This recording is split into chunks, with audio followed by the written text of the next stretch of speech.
Good morning, everyone.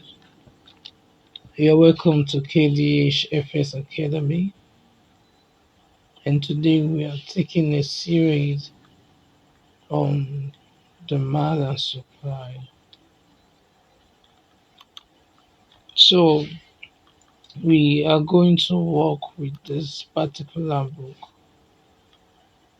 Supply and Demand by Kevin Baker. In the first page, it says that we don't need no stinking indicators. So let's see how this book is going to help us as a member of student of KDHFS Academy. Okay, supply and demand based trading by Kevin Baker. And here's our table of content.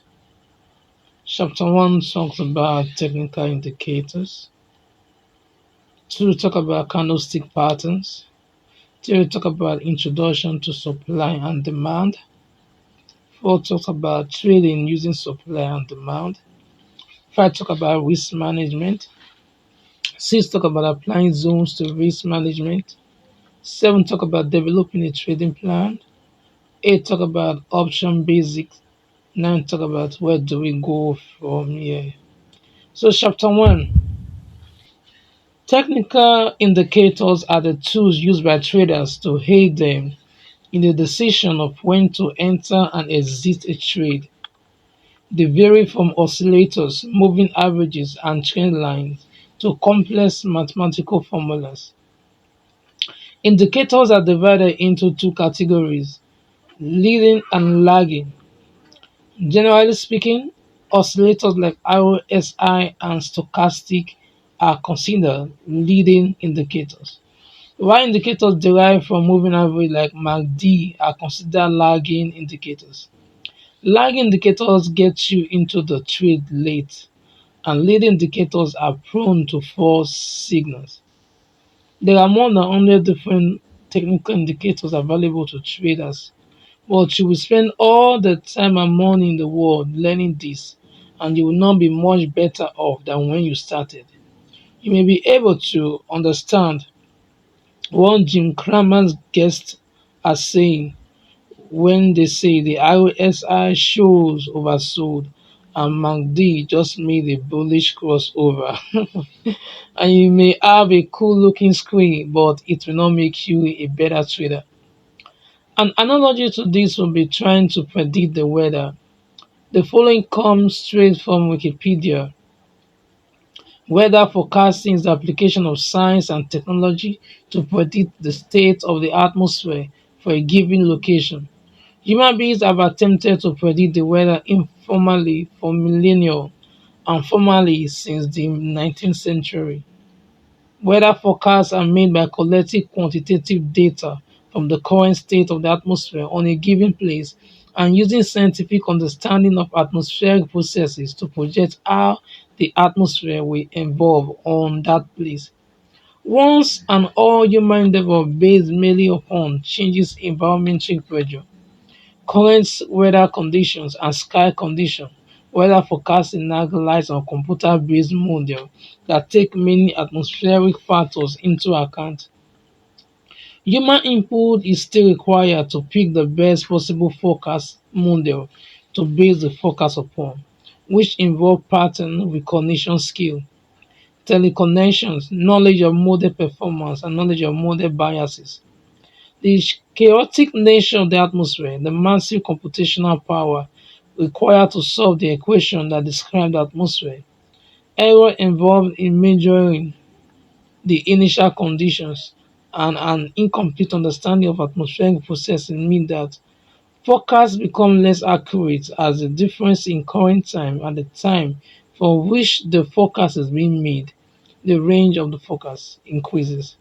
The use of ensembles and model consensus help narrow the error and pick the most likely outcome. Sound familiar, right? Now, in my part of the country, weather prediction is usually about 50% accurate. I could waste a lot of your time writing about the disadvantage of technical indicators. But that is not what this book is all about. If you are new to trading, there's a better way. If you are a seasoned trader and you disagree with me, you can still apply the concept you learn in this book to improve your percentage of successful trades while still utilizing your favorite indicators. I am sure there are some technical traders that consistently make money, but they are the exceptions and not the rule. The reason these traders are successful has nothing to do with the technical indicators, but everything to do with risk management. The best professional traders stick to their trading plan and never deviate from it. If you use the same strict risk management rules and your trading plan stated, I only buy in an uptrend after a pullback and a short in a downtrend after a pullback, I will argue that you could still achieve the same result. In many cases, amateur traders use technical indicators in the same way superstitious gamblers commit to acts of rituals. Have you ever played in a crab game at a casino? From time to time, dealers go on a break and be replaced by a new set of dealers. This is apparently bad luck, according to the superstition gamblers. Whenever this happens, you will witness one of the strange phenomena. These players will suddenly take back all their bet and sit out. If the dice shooter next row is a 7, causing everyone to lose, which happened one in 6 rows, these players immediately attribute it to the new dealers coming in. If the die shooter next row is not a 7, they will jump back in because they weathered the storm. Obviously, nothing changed. The row will be a 7, 16% percentage of the time, no matter what. But they are confident that they have some sort of control over the whole thing. There are many psychological terms for this: confirmation bias, gambler's fallacy, but the point is that people are behaving irrationally. This might seem ridiculous to you, but it happens in trading too. A trader might look for a MACD crossover before making a buy, and then if that trade turns out to be profitable, the trader will credit the MACD crossover. If the trade turns out not to be profitable, they will blame that on some other externality. Another negative of using technical indicators is that professional traders know what technical indicators are telling people. This makes you a target for professional stop hunters. How many times have you entered a perfect trade, set up only to be stopped at right before the He price was saying turn and went in the horrible direction of your mistake. original trade? Professional traders know what strategies are popular and they know how to exploit that. They also know where the nearest supply or demand zone is.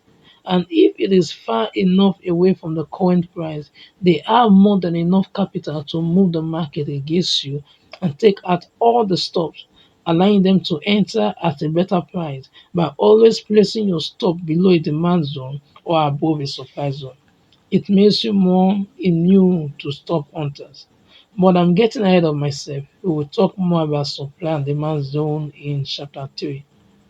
Before we jump into supply and demand, let us go over the basics of candlestick pattern.